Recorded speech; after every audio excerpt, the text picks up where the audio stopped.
Hey everyone, welcome to GMIHub. Tonight is Studio Talk. I'm your host, Cheryl Dewitt, and Daryl's going to be joining me in a few minutes. But I just want to take some time just to have a chat because there's something special that Daryl's working on right now. But tonight's topic is going to be about not music, about microphone positioning. And he's got some special things set up, so this is going to be pretty awesome. Um, Before we go into the conversation, though, I just wanted to remind you that you're watching GMI Hub and you're on our YouTube channel. If this is the first time that you are watching, please go ahead and feel free to check out our other videos after this particular one. And if you like what you see, hit the like button and subscribe and hit the bell so that you know when we are going to be putting on another episode. We usually try to do it once a week. So if you want to know in advance when we're going to go live, why don't you hit that bell and then you'll know when we are coming on live. YouTube will let you know. Also want to let you know that we are on social media. So if you would like to follow us on Facebook, on Instagram, Twitter, even TikTok, go right ahead. We're at GMI Hub is our tagline, except on Twitter. On Twitter, it's at Industry Gospel. But otherwise, it's at GMI Hub. So go ahead and check that out. If you're not sure, always go to our website. We're at gmihub.ca. That's gmihub.ca. And on that website, you will see all the different information about what we are doing, what we are planning to do. You'll get some advanced information about what we're going to do on our episodes. And even learn about some projects that we're working on, one of which is a compilation project that we have invited songwriters to contribute some music to. So if you know any songwriters or you're a producer and you want to produce a song, go right ahead. We'd love to receive songs from you so we can include in the compilation, which we actually present to radio stations across Canada and right now internationally as well, right? But we spread that around because we believe that there are a lot of musicians, a lot of creative talent that's out there that's not being exposed, that's not being heard or seen. So we just want to give a platform for that music to be heard, to be seen, to be shared. So that's why we're doing that kind of a project. And more projects will be coming up, but definitely go to our website to learn about that. And hey, there's also an opportunity to sign up to be on our mailing list where you can be one of the first to know what's going on when it's even before it gets on the website. So, with that, I'm going to see if Daryl is ready to come on.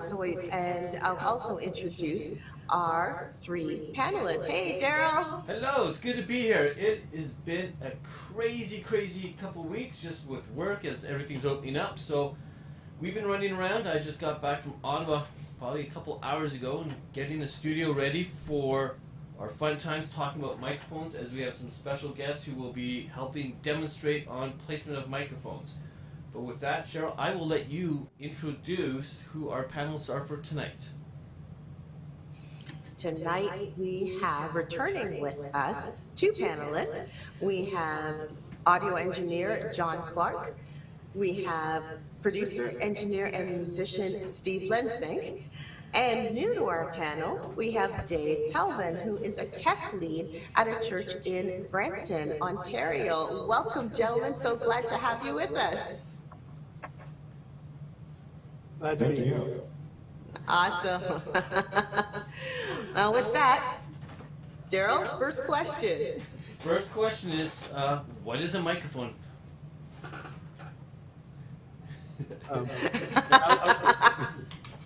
Okay, a microphone is a transducer. Now, what's a transducer?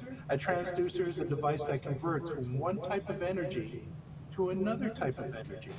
In this case, it produces the sound waves, which are one type of energy, into electricity.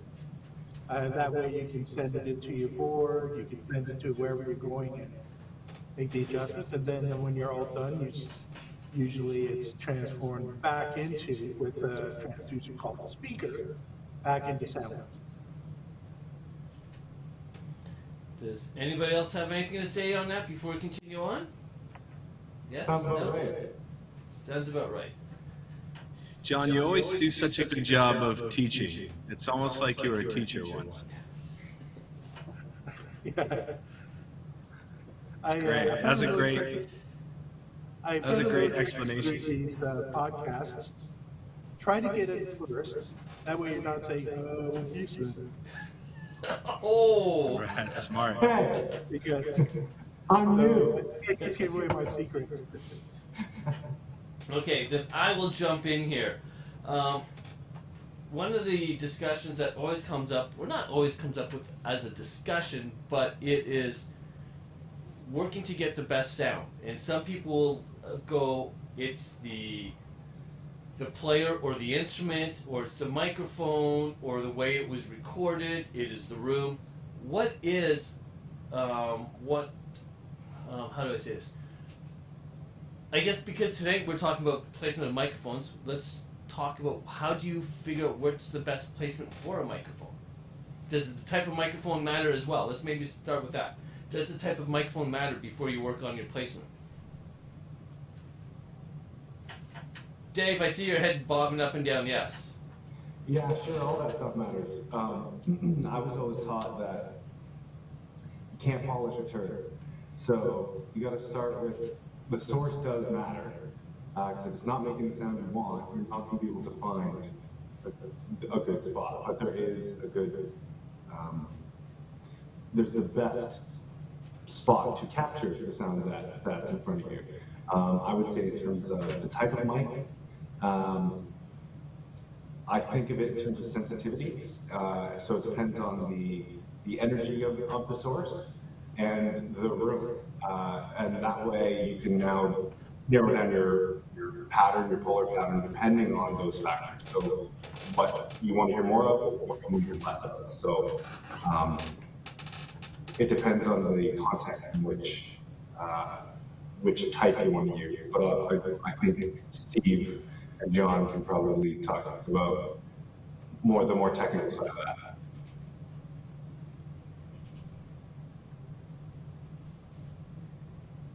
Yeah, I think source definitely matters. We talked about this a little bit the last time I was on, but one of the things I think about as a producer is trying to put a lot of focus on what's happening before the microphone. So the player, the performance, the part, the instrument, that stuff is all important. And John mentioned this last time actually, that when we think about recording, we think about a chain with a bunch of links in it, and it's only as good as the weakest link. So you have to concentrate on all those things. But then we get to the microphone, and that's an important consideration. Yeah, where you put it, the kind of microphone, the quality of the microphone matters too, right? Those things are all important. And some of the decisions around microphones, like type and placement, it will be determined by the source, right? So we mic drums really differently than we might mic an acoustic guitar. So the source determines a lot, and we want the source to be the best quality it can possibly be. But from there, we can make some decisions about microphones, for sure.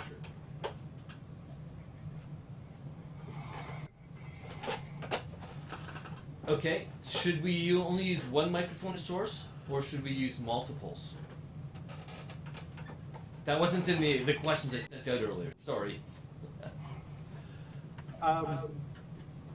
There's something we call the 3-to-1 rule. And what that is when you're using multiple microphones on a source, the microphones need to be 3 times further from each other than they are from the source. So for instance, if you're miking a choir, your microphones are 1 meter from the choir, they need to be 3 meters from each other. If they're 2 meters from the choir, they need to be 6 meters. Now there's little ways around it.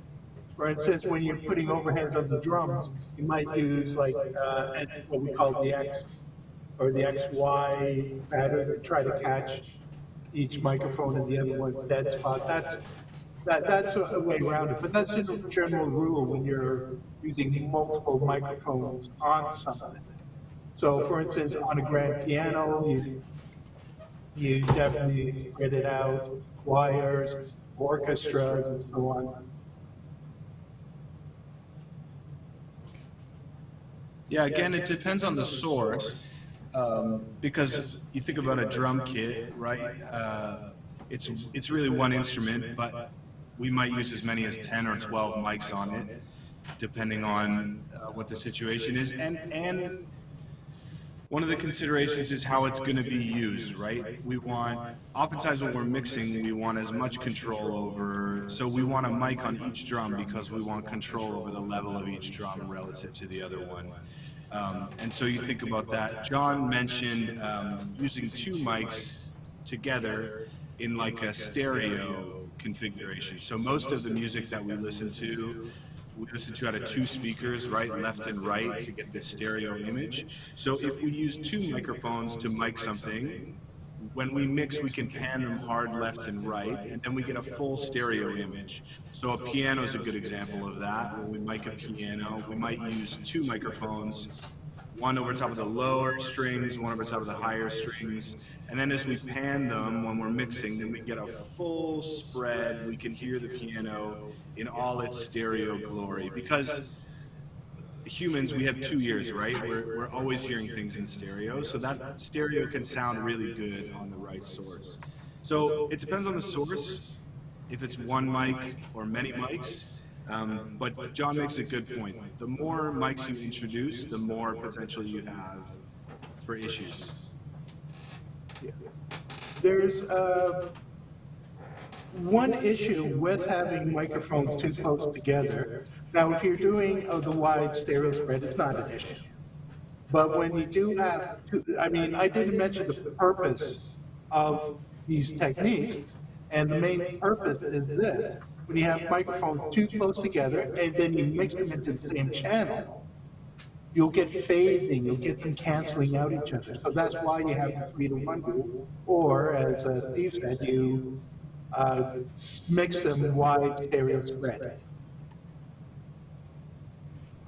Yeah, I just add there's a couple, the environment that you're using the microphones in is important. So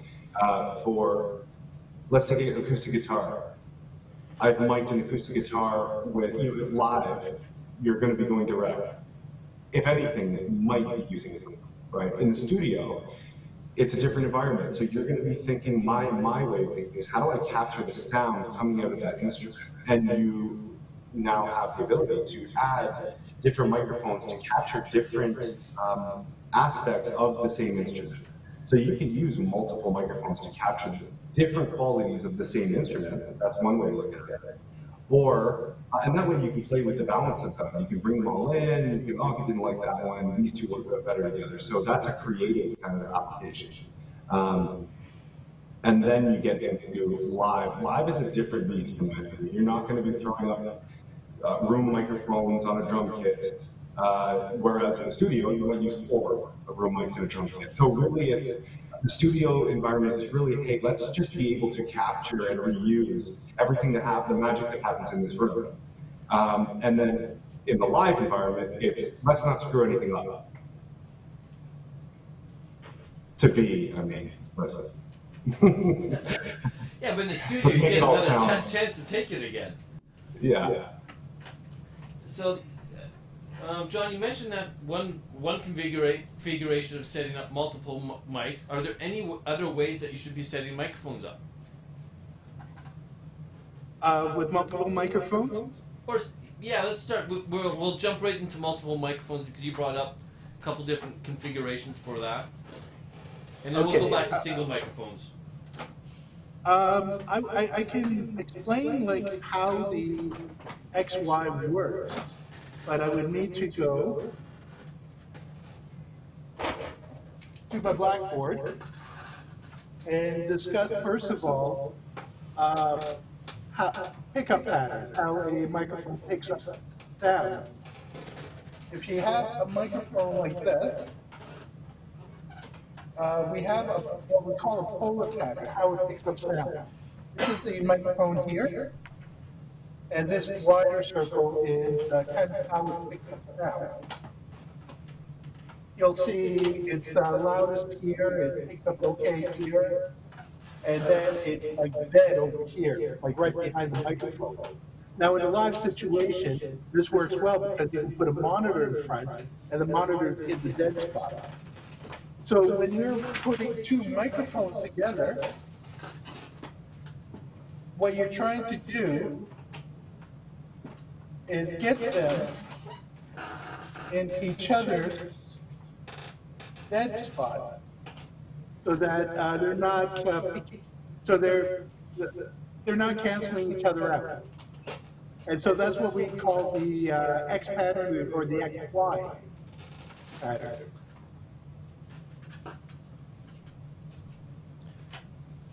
Anybody else have any ways to multi-mic pattern? Well, John just went off into the pickup pattern of the microphones here.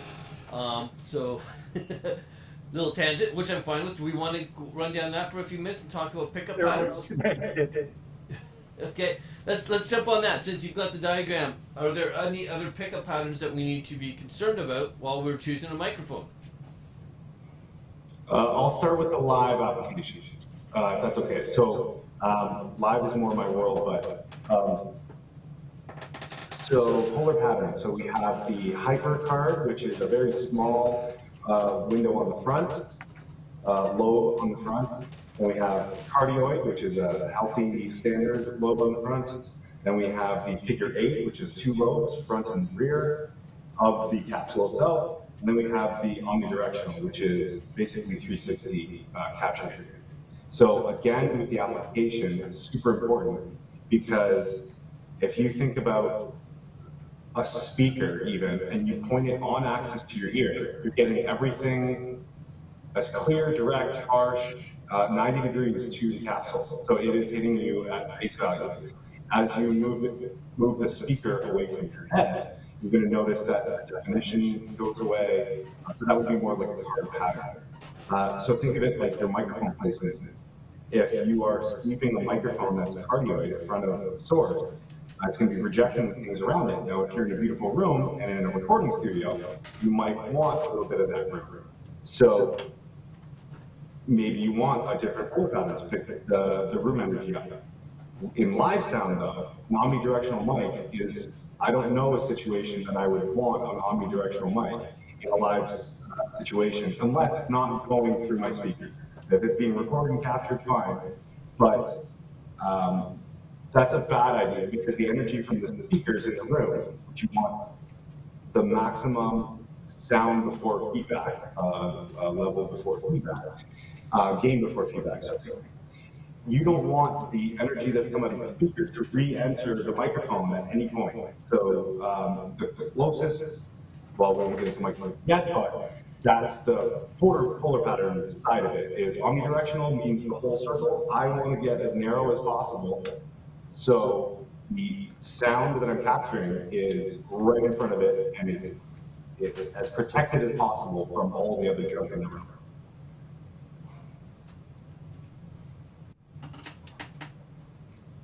Anything else to Steve. Go ahead, John. Looked like you had something to say. No, you go ahead, Steve. No, that was a great explanation. Yeah, again, application is so important. So in a live setting, we do want that tighter pickup pattern because we want to be able to isolate each element from each other.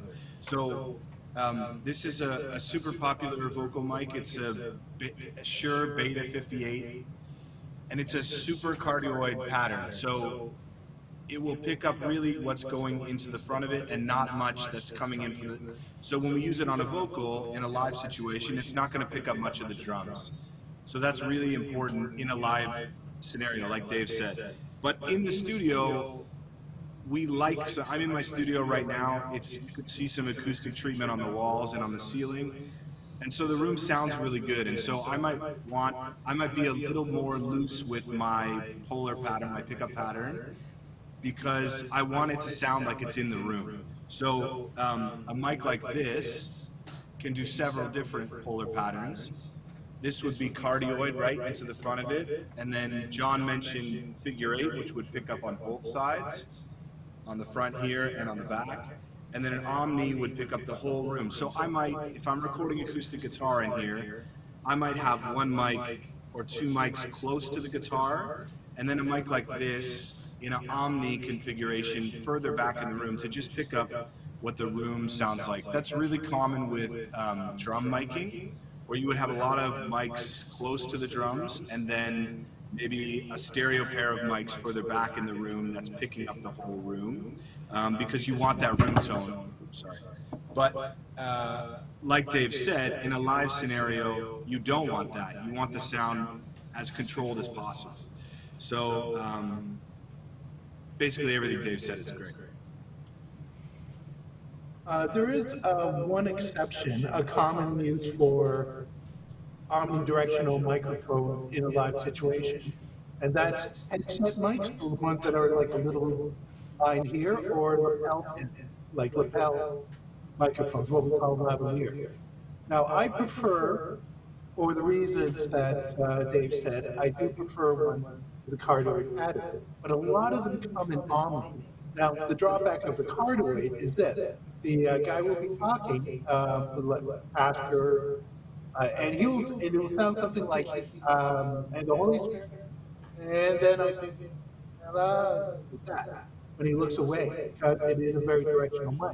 And Omni don't have that problem, but as Dave said, it's like picking up everything. It's more prone to feedback. You have to be more careful about how you treat it. Yeah, there's a few rules that I have with the labs. You're right. So Omni would be ideal for let's say a lab, because headset mics are so good because wherever the source goes, the mic goes with it. That's like the ideal. So I could get away with a card all day long as long as they're not, shaking and moving, and I'm not worried with the mic moving. I'd still do card.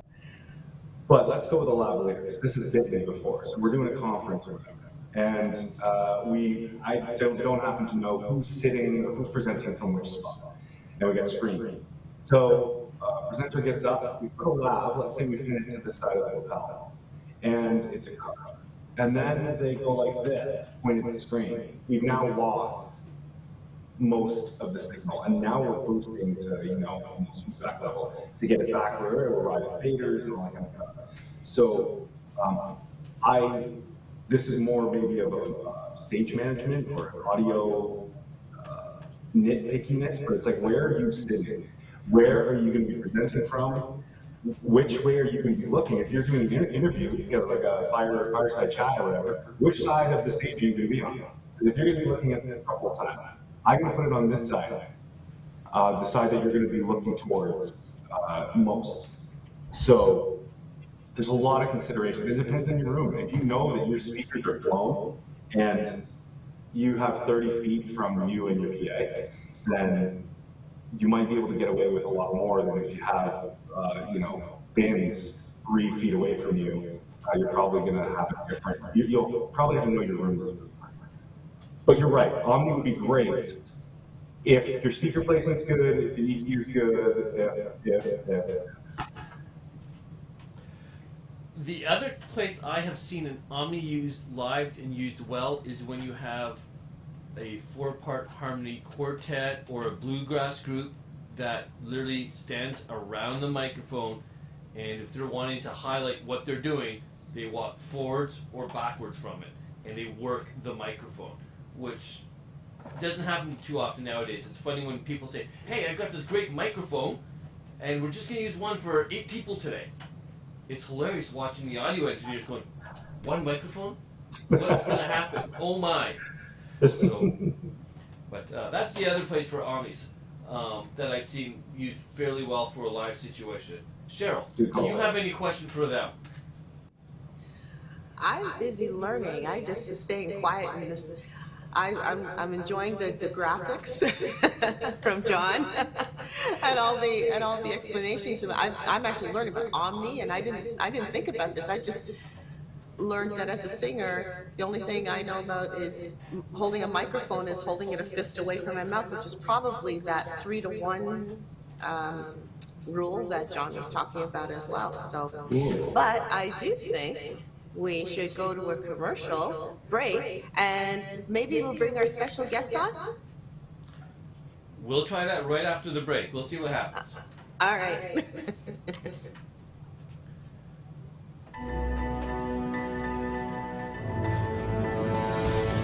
Are you writing a Christmas song? Do you want it on our Christmas CD? This year,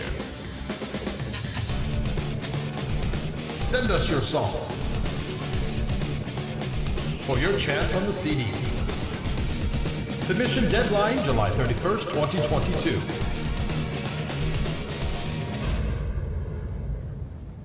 Family Christmas Volume 3. Christmas 2022.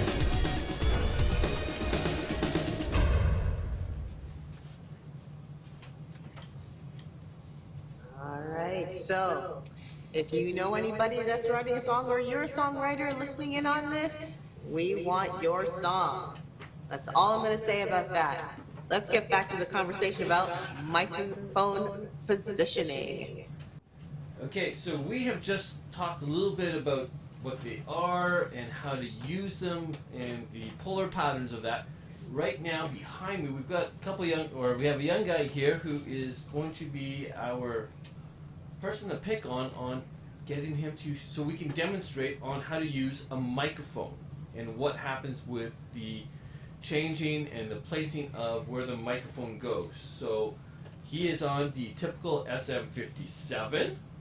So we know what that kind of sounds like, and it will be consistent. Colin, can I get you to fix the camera on tape, please? As well, they get the camera adjusted for tape. What we'll do is we'll throw them up and throw up the picture so that we can see that. And there is Tate with actually that is a Lewitt microphone there. So it's not quite the what. It's a typical microphone that most people would use, that kind of style. So, how do you want us to start with him to talk about placement for a microphone?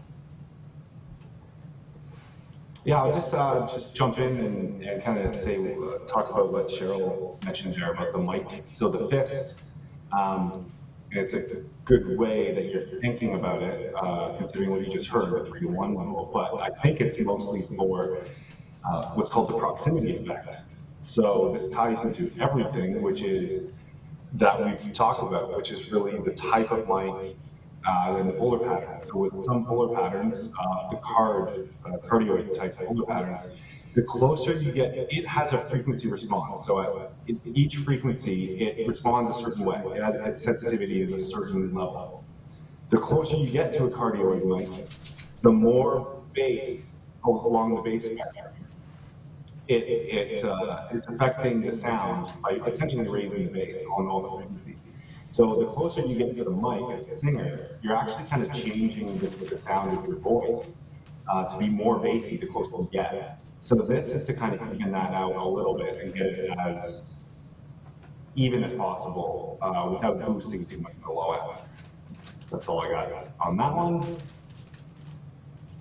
Probably a good segue into the mic placement for the young fella. So here's a question. If someone has a lower voice, is it better for them to have the microphone, I guess, closer to them to get more of that bass in there? Or is it better for it to be further away? Okay, so it's a good question, but this is, again, it's all about context, right? There is no right and wrong. It's about, okay, so you know, who's the bass singer in the gospel quartets? J.D. Sumner. One of the Luther, what's his name? J.D. Sumner? Sumner. You see all these guys, okay, so on some parts, you'll see them actually, these bass guys. You would think that you'd want to pull back. This guy's got a bass voice. But what that enables him to do is not project as much, so he can keep his breath lower and actually use that to his advantage to get really low, and he doesn't need to project as much. So you'll notice them working with that. And that's where you get more and more practice. You'll start using the microphone placement to your advantage, and you'll see other singers move away when they get hot, because they know that they're going to probably either peak the mic or they don't like the quality of the voice when they get closer, all that kind of stuff. I know Steve and John will probably have better examples of that, but you'll see them use it to their advantage. So there's no right and wrong. It's really what's working and what's not working for the song, for the singer, for the microphone, all that. It's just something to know. If you notice that your voice, you start singing the song and you start playing with that, and you might like it, or someone might say, hey, I really like that part for you. You got close or whatever. Now, there are some people that I know that when they start singing, sorry, I just jumped in because I'm a singer, right? So there are some people I know that when they're singing and they want to hit a strong note or a high note, they start doing this a lot, right? And I don't know if they're doing that because they think they're too loud, or they think they're too high, or they're afraid their voice is going to crack, so they don't want it to come through the microphone. But the sad part about it sometimes is that when they pull away too far, we lose the whole note. We can't hear them at all. So is the 3-to-1 rule, for example, work for a situation like that, to tell singers don't try and pull it all the way over here or something like that? Yeah, sorry guys, do you mind if I just continue the trail here?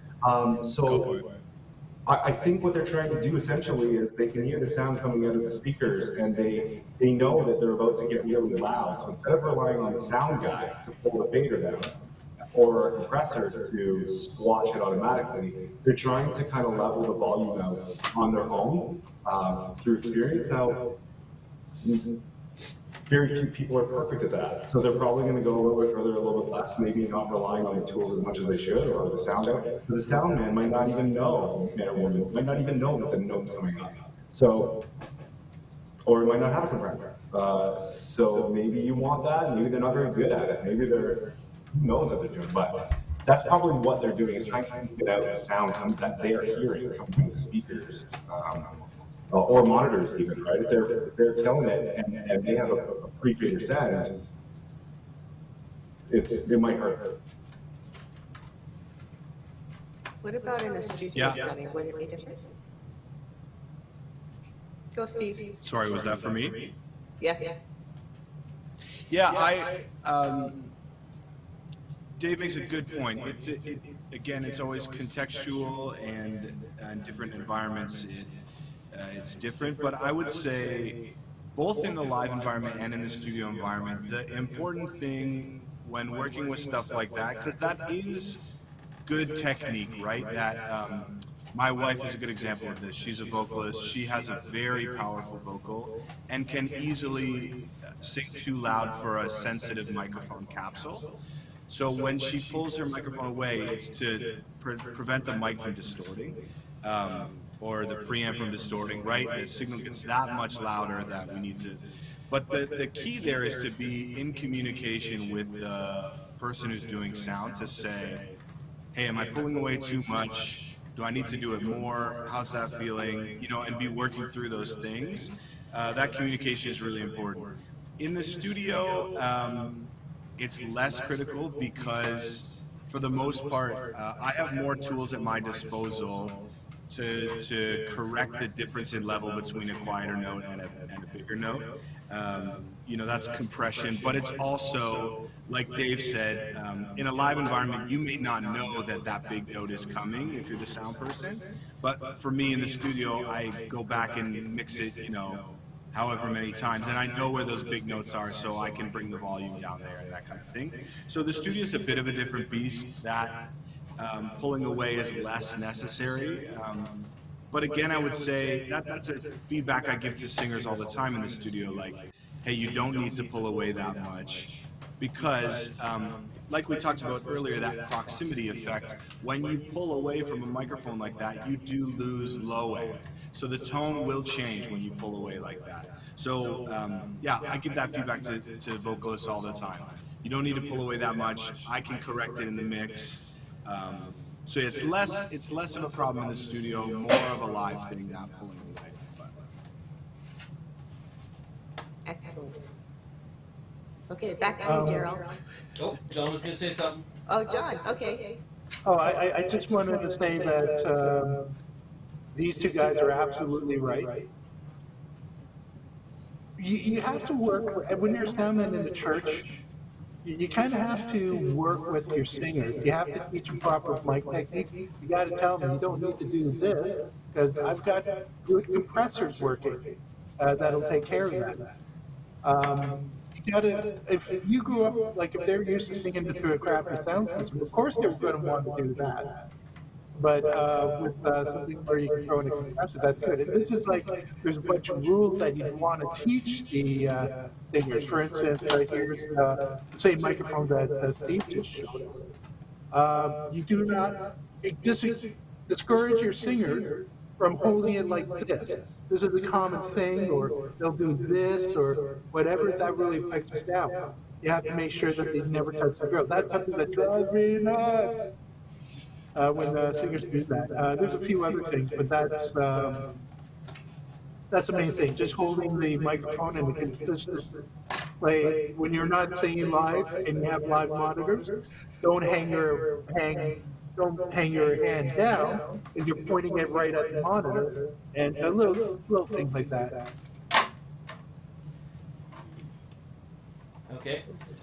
Yeah. So do we want to continue with talking with somebody singing into a microphone, and we can maybe get a little more demonstrations of what the sound will sound like with them moving on the way you would like them to, or would you rather jump into a guitar, since those are probably the most things recorded right now, probably with people in the studio? I'm thinking it'd be a good spot to start with him just kind of talking at, let's say, a foot away, and then show the proximity effect, like if that's a card mic. Okay. Just so we can see, if the people can see what proximity effect sounds like. Okay, so Tate, you're up at the microphone. Back off the microphone a bit. Just a wee bit, yep. Well, okay, well, stop there, and we'll give that a try. Yeah. And start singing. Amazing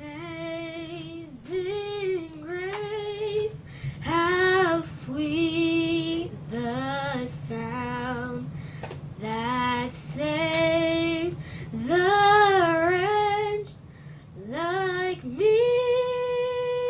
Okay, Tate, we're going to get him walk and cut the distance in half. Yeah. How much? Continue on. I once was lost, but now I'm found. Was blind, but now I see. Okay, once more, and get right on the top of the microphone. Lips almost touching, please. Amazing grace, how sweet the sound that saved the wretch like me. Okay, let's stop there. So guys, what are your opinions? Farther away, medium, or close? I don't think it's an opinion good, bad. First of all, amazing singing, little man. Like, Yeah. This is why I stay behind the microphones. You don't want me in front of there. Good job. Well, I just figure we point out what we heard. So the first one, especially when you brought the preamp up, I heard a lot of what we talked about, a lot of the room. So the mic was, the sound source was farther away from the mic, so we got a mix of direct and we got a mix of the room, a lot more room. Then he cut it in half. Not too much change, a little more direct, a little less room. I'm not sure what the preamp was doing. And then when he got close, all I heard was direct, and it sounded beautiful to me. And that's where I'd probably want him. That voice, that mic, these speakers, I liked it close. Oh, and one more thing I might say, just because of the quality of his voice was a bit higher, the proximity effect really didn't, it helped, I thought. It helped bring things up a little bit. So maybe with a really boomy voice, that would hurt, it would be kind of poppy, but that mic, him, that song, I liked it close. John? Steve? Do you want to hear him sing from a different position and make a comment on the positioning of that, or something else to talk about positioning for the microphone, or Steve? think they're mesmerized by his voice. Yeah. Yeah. And those are, I've met your kids before. You brought them out as we've been setting up shows, and they're both very smart, very talented. And I've never heard either one of them sing, and I'm quite impressed. I want to try something. I agree that with his voice, he's a little bit younger, so he has a higher voice, and the proximity effect really helped. I would like to hear him do this. This is something I was expecting to do, where try speaking into the mic like this, try speaking into the mic like this, try speaking into the mic like this, and you'll see how the microphone will actually pick you up. Did you catch that? Tate, can you do that? Okay, I can try. Start from the front. Start singing at the front, and then we'll get you to go to the side. And then we'll get you to go from behind. Amazing grace, how sweet the sound that saved the wretch like me. Okay, can you go to the side? Sing from the Can you side. bring the preamp up a little bit, Daryl? Yes, I can. Thank you. Keep going.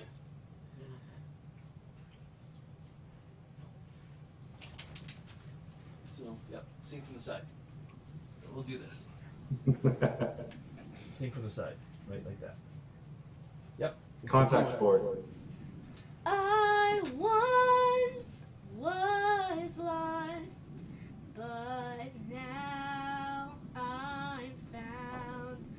Was blind, but now I see. Singing into it. Amazing grace, how sweet the sound that saved. Okay, we're gonna cut away there. You want to flip it again 180 back into on axis? Because I think we missed it at that same level. Okay. And go ahead. Amazing grace, Huh. how sweet the sound that Okay, we'll stop you there. Okay. So, there's a difference. Correct? Everybody's nodding yes. Any more I was comments to say expecting more about it? difference. I'm not going to lie. Is that microphone on? Yes, it's on. I think we're hearing a lot through the other mic in the room too. So it is a little bit harder to hear the difference, but Okay. I'll turn my microphone off. Let's try. Okay. Do you want to try that again, Tate? Amazing grace, how sweet the sound that saved the wretch like me. I once was lost, but now I'm found. Was blind, but now I see.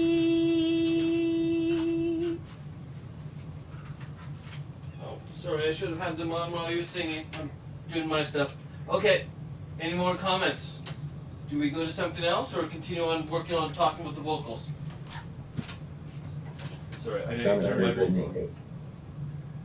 So do you want to continue on with the vocals, or do you want to go to a guitar, or what's... Let's go to something else. Okay. Tate, do you want to sit down and grab your guitar? And let's go back, throw that up. Take great job, buddy.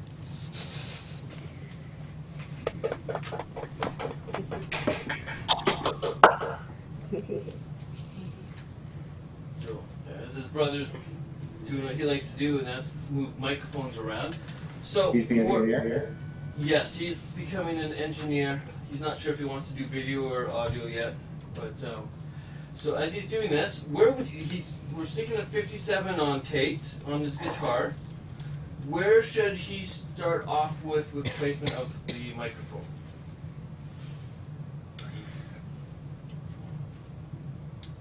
Do you want me to talk? I'm really good at talking. Go ahead, Dave. Well, I'll just start. So, again, it's not. Okay, there's we go to try, test, and ensure your spots. Try, test, ensure mic, but just think about the instrument and look at that. The guitar has the low end woof in the body, has the high end over in the neck. And how do I want to capture that sound? So that's what I'm thinking about. So thinking about the technical right away, just go big picture.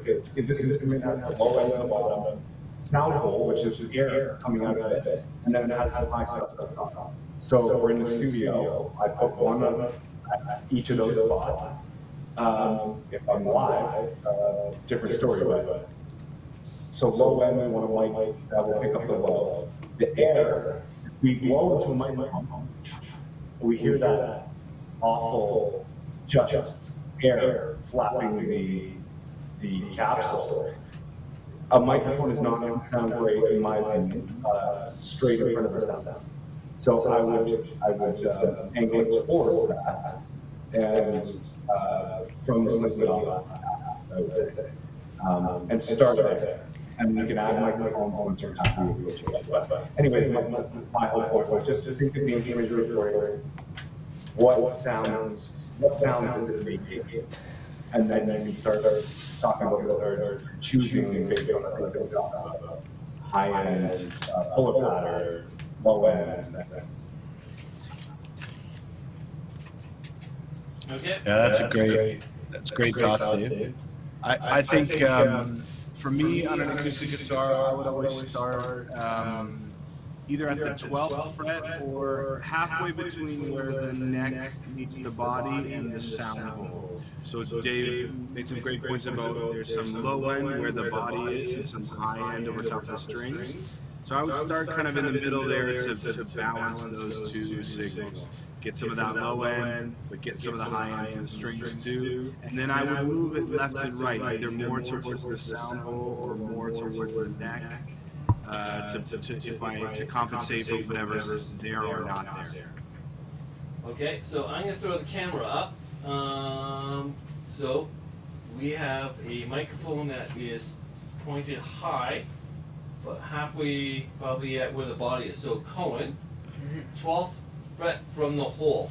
Does he want to keep it high, or does he want to put it facing towards the strings? Yeah, I would put it like right in front of the guitar, facing at the strings. Man, who's ever watching this? And if people are watching this tonight, they're going to get a good schooling on how to mic a guitar.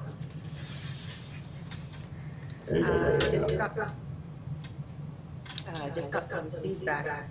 They are picking up a big echo on the stream, so we might need to mute some mics. Okay, that'll be my mic then. I will turn that off. We'll try this again. Okay, I'm off. Okay, try that tape.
mics on here. Tate, do you want to talk into that one microphone there in front of you?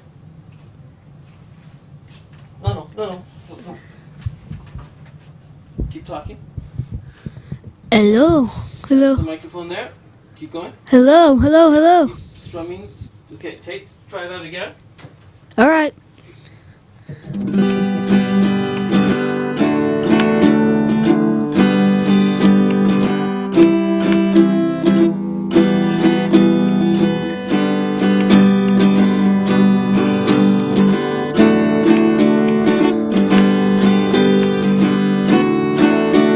Okay, Tate, we'll stop that. So, how is that? Should we That try sounds moving great. Like a great guitar. Should we try moving the microphone to a different location? What's interesting is even that little move that he made from the 12th fret straight sound level to when he moved it to talk into it, when he played again, it sounded different.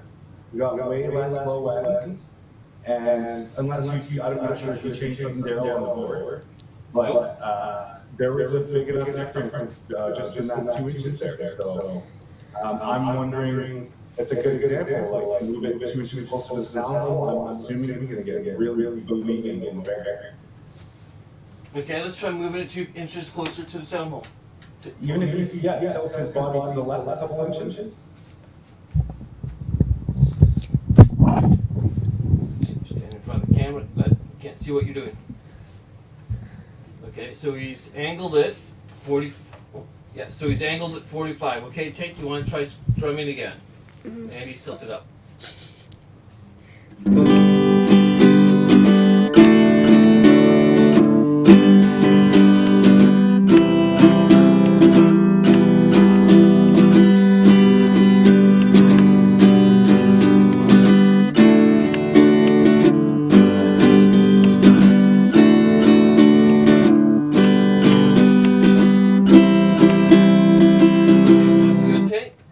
Try this. So, do we have any more opinions or discussion? Yes, Steve has taught us well. That first position, 12th fret, pointing at the hole, that sounded balanced, enough to scoop out a little, that was nice. Okay. Is there anything else? Sorry, go ahead, Cheryl. Sorry, just getting more feedback from the chat. They said the echo's on the panel. The studio's Is great. it? I hear an echo when Cheryl speaks. Oh. I'm not sure if I hear an echo. Okay. I hear an echo when you speak, Dave. Interesting. Can Okay. I just say, we were using an SM57 to mic the guitar, and that it's a fine mic for many things, but I would not choose it for an acoustic guitar, especially live. Because generally speaking, we have two different types of microphones. One is called a dynamic, the other one is called a condenser. Do you want to grab the condenser? This small little one? So this is your standard dynamic microphone, but this would be a condenser or a pencil mic, something more for condenser. So there are like the big diaphragm ones that they use that Steve showed earlier. Exact same The position. difference is, well, the microphone, Put that one in but the the tape. thing is that the condenser will pick up better from a little further away.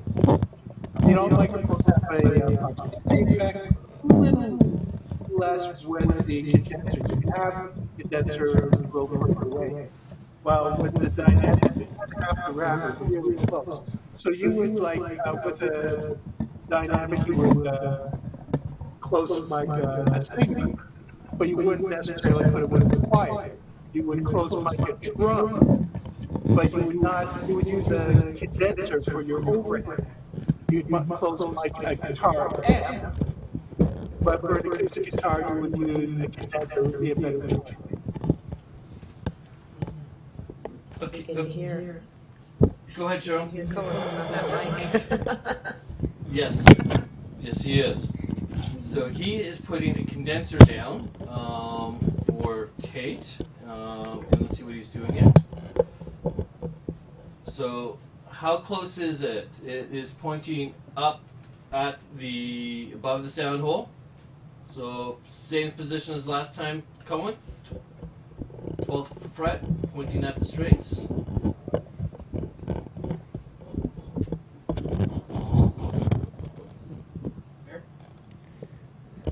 that 12th fret from the string? There, let's try that tape.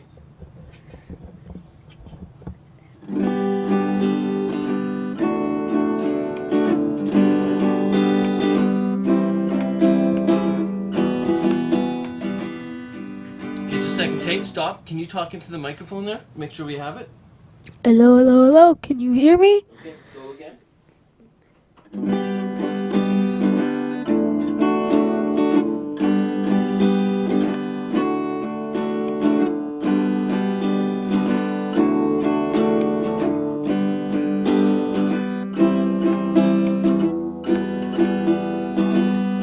Okay, stop. Okay, so is there a big difference in that?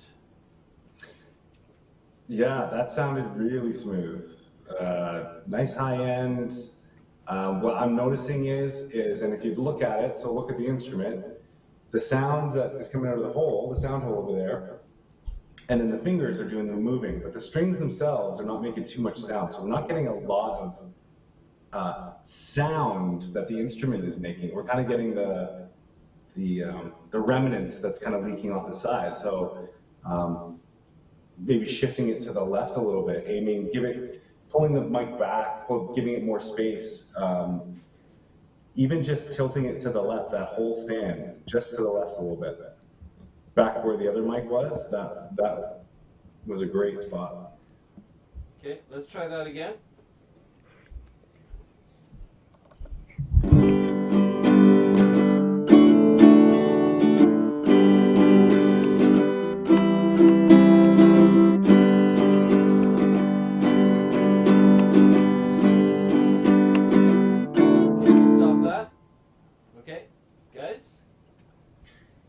Yeah, I think just noticing what just happened. So like just a shift of a few inches made that much difference is what I'm hoping that someone would recognize here. Not exactly where to put the mic, not exactly what mic to use, but what happens with just a few inches and the implications of moving it towards the sound hole of an acoustic guitar, towards the fingers. I know people who have a mic right on the fingers if they want to get the finger movement and stuff like that. And then another two mics on the body, but just the implications of what's happening and not necessarily the sound of the specific setup.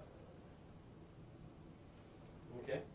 Yeah, that's good. The one thing I noticed about that last placement was I heard more of the pick hitting the strings. So that's one thing to consider as you get closer to the body and the sound hole, you get more low end, but you're also going to hear more because you're closer to the pick hitting the strings, so you're going to hear more of that clicking. So something to consider there. But I think Dave's right. Like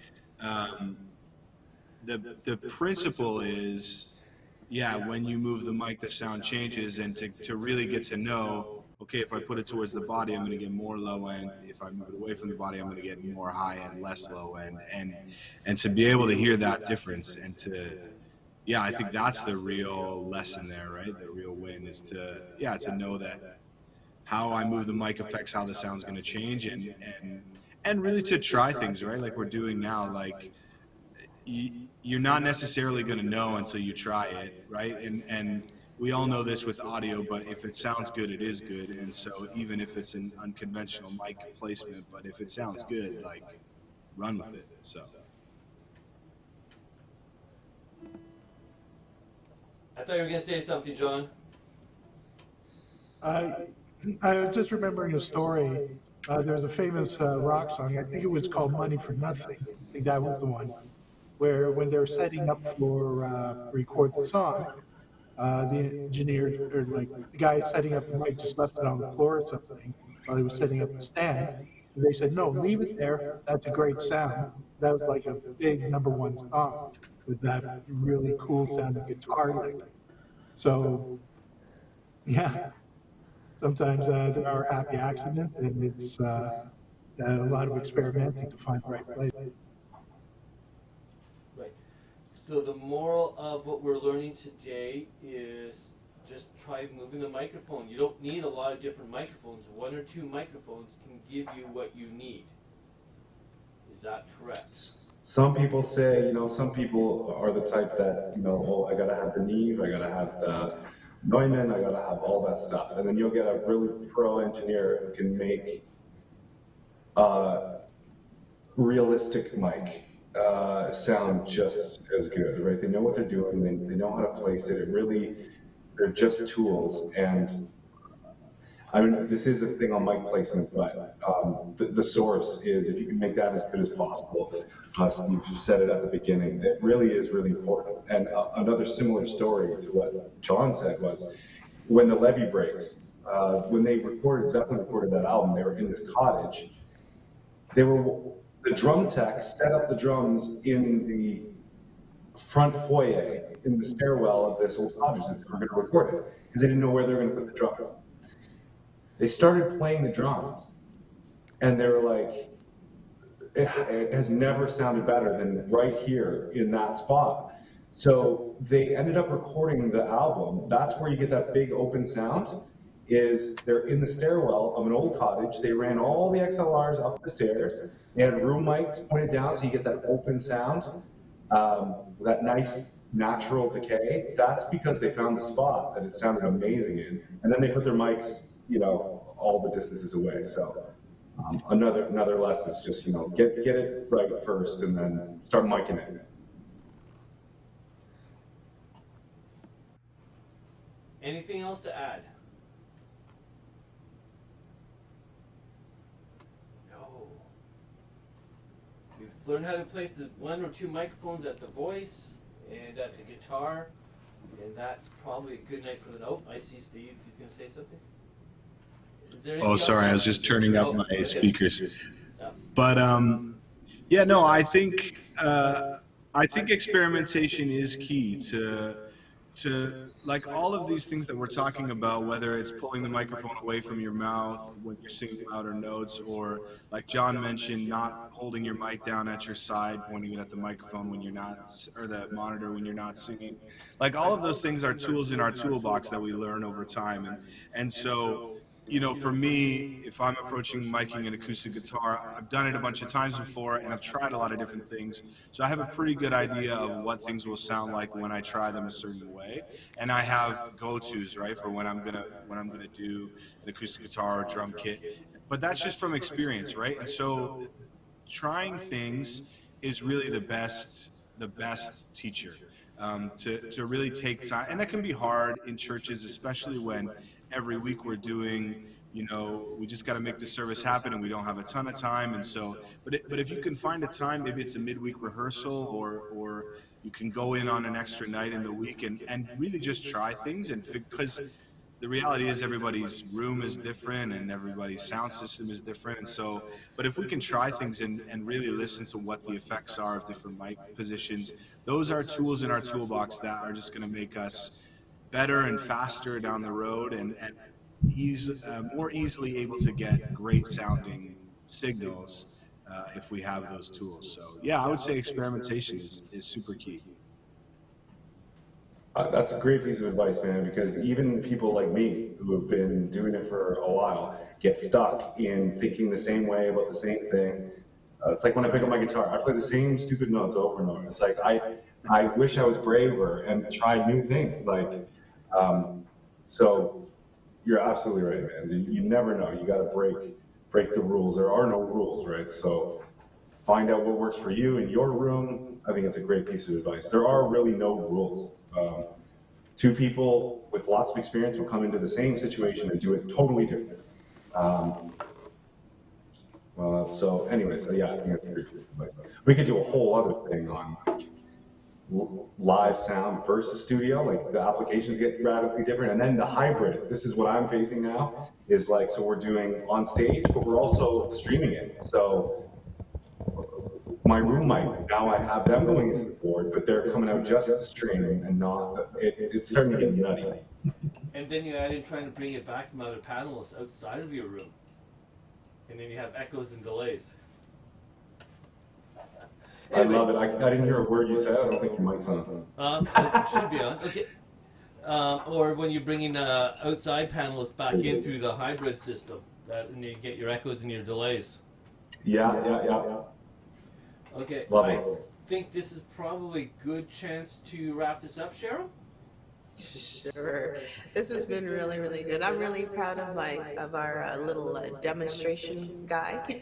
Jake. Yeah, thanks, guys. Great job, both of you. An awesome job. And I'm so happy, gentlemen, that you were able to join us, and I love the fact that you were able to share your wisdom. I honestly, I learned quite a bit. I think I have to watch the whole episode again just to kind of take it all back in again, because there's so many different things that I learned. I literally thought that the conversation was going to start and stop with, do not hold your mic in front of the speaker, you'll get feedback. Literally, I thought that's where it was going to go. But I learned so much more than that. So thank you so much. Steve Lensink, John Clarke, Dave Calvin, you guys are absolutely awesome. Thank you so much for being with us. And thank you for watching us. And I hope you learned a lot. Again, if you like what you heard or like what you saw, feel free to share the experience. The link is here. The link is on your web page board. Definitely send the link out and share it with other people so that they can learn from this as well. Hey, you know what? There's not a lot of people that know what we're doing, but those who do know what we're doing really like what they see. There's a lot of valuable information that's being shared here, a lot of valuable information that you can kind of take and use in your ministry or in your music, in the studio. So definitely like, subscribe, ring the bell, and share the experience with other people. The more people who know about it, the more people will benefit. They say knowledge is power. Well, we're giving the knowledge. So come and get the power. Again, a reminder that next week we're going to be back again.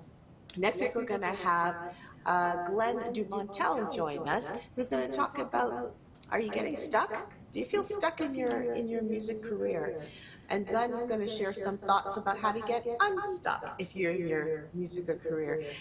And the week after that, on May the 30th, I'm so excited, we are going to have an artist showcase. We are showcasing artists from here within Canada as well as overseas, and we are so looking forward for you to join us in supporting these artists as they share their original music and their original stories about their songs. With that, I just want to say thank you so much for joining us. Again, connect with us on Facebook, Instagram, TikTok, Twitter, on our website, GMIHub.ca. And remember that GMIHub is here to encourage unity, community, mentorship, and talent growth. Thanks so much, guys. Bye for now.